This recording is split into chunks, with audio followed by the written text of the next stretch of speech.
Have you ever seen pictures like this on Instagram and wonder, how do they get such nice pictures without being professionals? Well, here's how to do it at home. To start, you're going to need any kind of camera, phones work great, a good light source, and some optional materials include props, colored lights, and models other than yourself.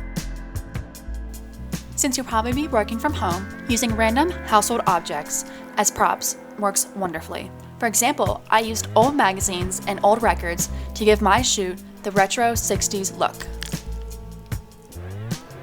No colorful lights? No problem. All you need is a lamp and some tissue paper. Take the tissue paper, wrap it around the light, and secure the rubber band. And here are some tips for setting up.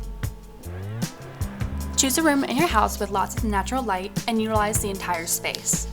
Remember, you can always hang a sheet against the wall and use that as a plain background.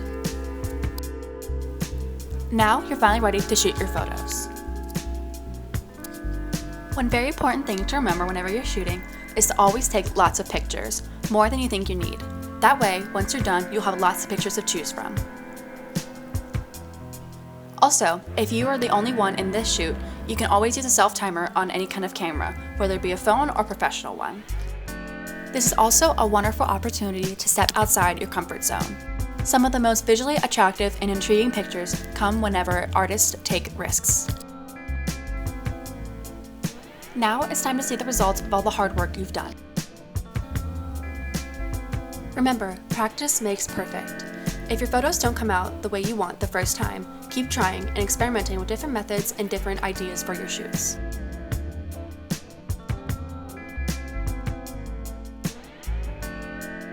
Thank you guys so much for watching, and I hope you love your upgraded Instagram photos.